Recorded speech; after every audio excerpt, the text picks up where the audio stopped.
What's going on, everybody? It's Danny, Slow Restoration, and it's a very, very windy, cold day out there. But we're inside today in the paint garage. We got a bunch of this stuff blast beaded, some more of the parts, front spindles, gas tank straps, the shock, the kicker shock. We got our new A-arms. They didn't need glass beaded. We're just gonna paint them. A bunch of nuts and bolts here, some bracketry. Steering box, a bunch of stuff. So we need to get all this stuff cleaned up, wiped down, and get it painted. Some of it's going to be black, some of it's going to be the frame color, and some of it's going to be that stainless steel silver color. So we need to sort through, get it all sprayed up, and get it sprayed. Alright guys, we got most of these parts painted. Again, this stainless to me is just a killer look. Nice and clean. Of course, we did blast these parts, but it still comes out really clean. These spindles I just shot black, nice satin black. They'll look good too. They got the drilled and slotted rotors and the red brake calipers. Rusted parts I've already loaded up in my bin here. But we got all that stuff painted too. This stuff dries fairly quickly, especially with the heat blowing on it. So back to the house garage to keep working. We do really need to get back to work on the cab. I got kind of sidetracked with doing all the other stuff on the chassis, all the paint work and stuff, but definitely need to get back to work on the cab and get this paint and body and paint work done. But that's soon to come. And I guess then we can reveal the paint color too. We're back at the house garage, and we got a couple of these parts put on. Here's the bracket that goes on the frame for the kicker shock. I haven't painted the shock yet. I'm still undecided. I'm trying to decide what color to paint that type of thing, like the sway bars. You guys have any suggestions? Let me know. I was originally thinking this stainless color, but as we all know, I really like that stuff, but you can't get too much of one color. So anyway, we're gonna wait to paint the shock and then the sway bars, but we got that put on there. I didn't tighten it up yet, but it looks to me really good on there. We got the bracket for the carbon canister on too. Again, it's not bolted on, it's not tightened up, it's just kind of sitting there. Got it cleaned up. It was actually kind of crusty, so we had to spend a lot of time blasting that. Have that on, and we actually got a box here from Inline Tubes, and you can probably guess what that is. That's why some of that stuff isn't tightened yet. Let me get these out of here.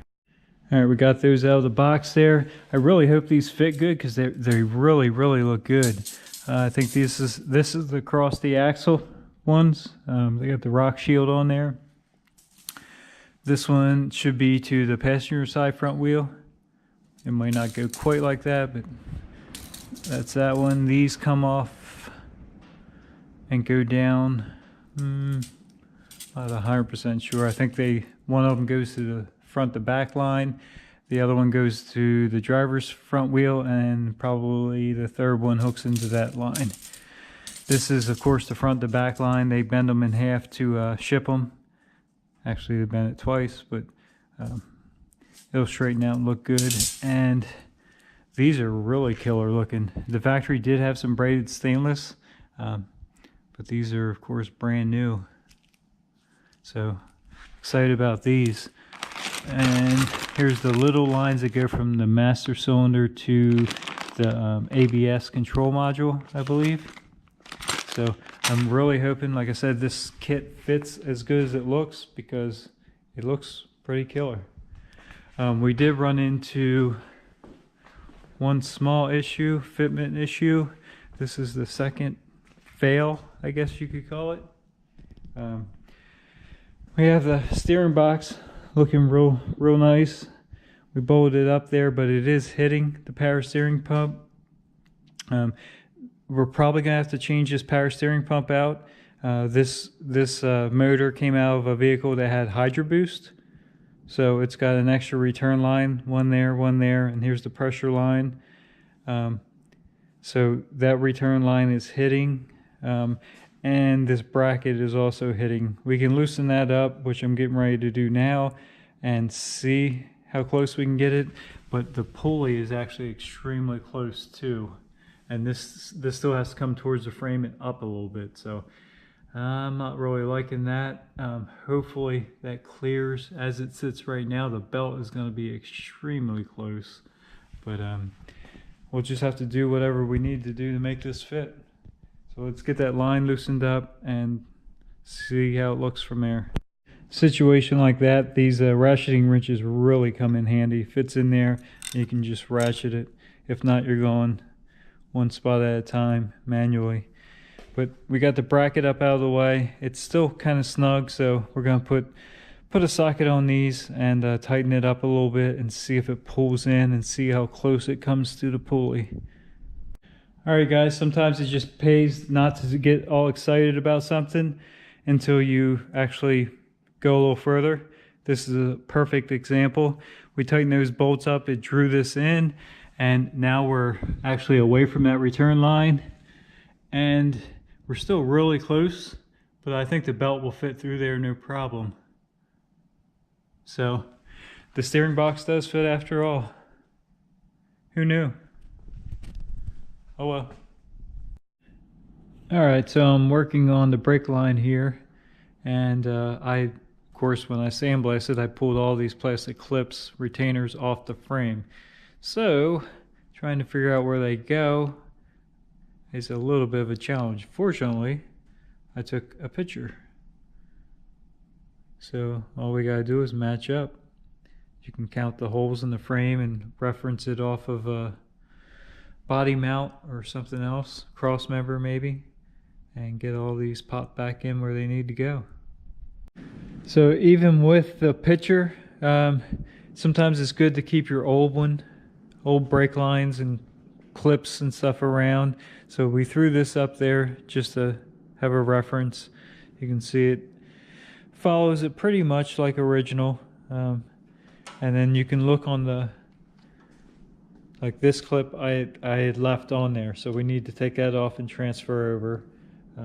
You can kind of see on the brake line, the old one, where the clips were because of the rusty spots. And as we come up here, you can clip I'm still missing. I did take 2 trucks apart, so this clip is broke. That's why I left it on there, but somewhere I still have that clip. I just gotta locate it. So that clip will go right there. This line probably needs tweaked a little bit. These lines are decent. They definitely don't fall right in place though, especially after they bent them in shipment. They fit them in the box. So you do have to tweak them a little bit. Like I said, that'll go there. There's a connector right here. There's a clamp here that holds 2 wires together, which will go right there. And the other one zigzags around and comes out here for the left front wheel. And of course that goes up to the master cylinder. Actually, not to the master cylinder, to the ABS control module. And this one swinging around down here is the one that goes under the motor over to the right hand front wheel. And yeah, as you can see, it's got a bunch of clips on it. This one was pieced. I think I guess the new one's similar. It's pieced in a different location. It actually comes all the way up into here before it pieces together. So they're not exactly like original, and maybe, you know, different years. These things were made from what, 94 to 2003 roughly. So throughout the years, I'm sure they changed brake lines slightly. So maybe this kit kind of covers a lot of them. So definitely a good idea to keep your old stuff around just until you get all the new stuff mocked up. It can definitely save some headache, and things that seem simple may not be so simple. But if you have this stuff laying around, you can definitely just go back to it for reference. All right, guys. I don't know if you can hear that or not, but the wind is just howling out there. It's in the 20 degrees anyway, and with the wind, it's pretty brutal. Definitely glad we have a garage, but I don't think it's even going to pay to keep trying to heat it tonight. So I think we're going to call it there, and we'll come out tomorrow and get back to work on project LS Extreme. Thanks for tuning in. Have a good day.